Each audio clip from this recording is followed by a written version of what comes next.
Hello and welcome back to Seaside Garage and yet another project on the channel.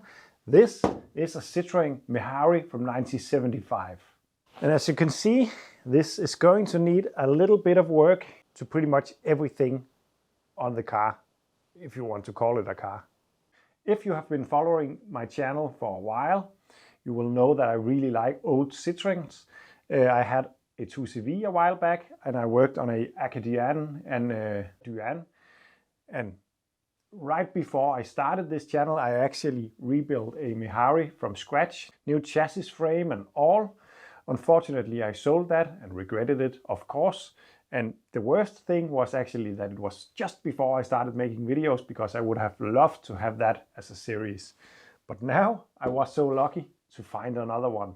But these are as simple as it gets. It's pretty much completely the same as the 2CV, only the body is different.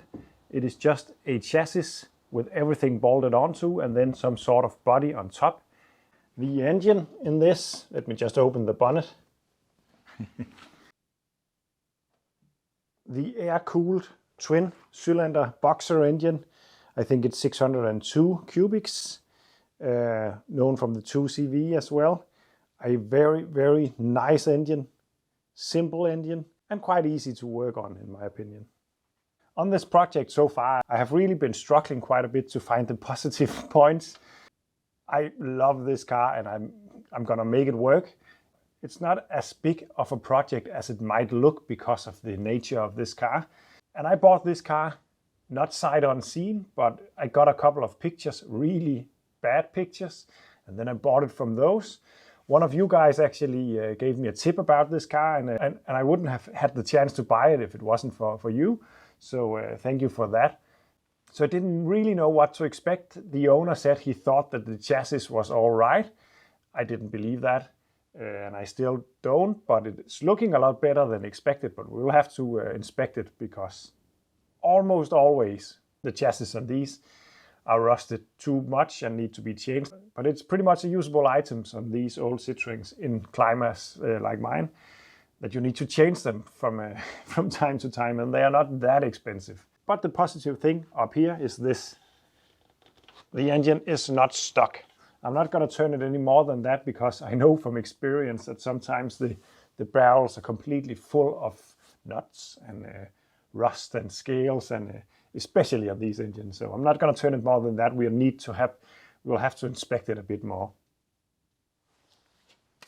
There is the chassis, and then there is this tubular frame that holds on all the plastic bits. The plastic is not normal plastic, it's ABS plast. This is the same that Lego is made of, the Danish Lego. You can actually fix them by dissolving Legos in acetone and then using that as sort of a glue to get it back together. But this is held on with a tubular frame, space frame. What I did last time when I restored one of these was to actually rebuild the one, because it's still here. It's really rusty, but by making one bit at a time, I could actually just change all the framing on it. I think I'm going to do that again. One thing is it's fun. Another thing is it saves a lot of money. And yeah, you can buy everything for these. You can actually go on the internet and buy all you need, engine, chassis, everything, and then put it back together. But where's the fun in that? And I wouldn't be able to afford it either. But one really nice thing about this that my old Méhari didn't have is that this is a 4-seater. There is a seat bench kind of stuff back here that folds up. That is nice. I really like that.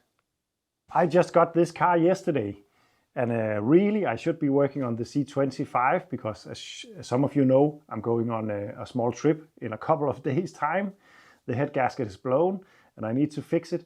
I am waiting on parts, so I'm not wasting my time. I need to wait for those parts to continue on that build. But then this arrived, and I couldn't resist to just make a small video introducing it. Also because it will be very difficult to hide. This is not drivable at the moment, so I won't be able to put it in my storage. It will need to be somewhere in the garage. To be honest, the next couple of months is going to be a bit hectic in the garage when it comes to projects. This arrived today. Another project is arriving this Thursday, and another one in a couple of weeks. Yeah, I bought 3 new projects, maybe even a 4th. I'm not saying that I'm going to start on all of them right now, but it was just nice chances on really cool cars, so I couldn't resist. And I don't think I'm going to start on this right away either. I would like to get the Princess up and running, and also the Niva needs to at least go down from the scaffolding back there. But I will put this somewhere and then slowly along the way start on it. But this car is a special one. I can remember the feeling of driving my old one. You really feel like you're doing something that you're not supposed to or not allowed to, at least in my country, with all our rules for safety and stuff like that. Driving this, which is comparable to making something in your shed in a couple of days and putting an engine on it and driving it around, is a really weird sensation because, yeah, this one actually have doors. The one that I had last time didn't have any doors, so you're just sitting there in a bathtub going 80 or 100 kilometers per hour. And it drives really nicely. This is a Citroën. It's not a hydraulic Citroën, but it got some extremely clever suspension, exactly the same as the 2CV. And it's really hard to explain how well this rides, especially considering how simple the setup is. It's a clever system, a cheap system, and as pretty much everyone is going to mention when we are talking about 2CVs, these were designed to go, I think it's 60 kilometers per hour on a newly plowed field without breaking the X on the rear seat. I haven't tried, but I would imagine it's possible. The 2CV and the Mehari and all that are not known to be fast cars, but they are some of the fastest cars that I have been driving on terrain, because it can just go flat out on pretty much everything.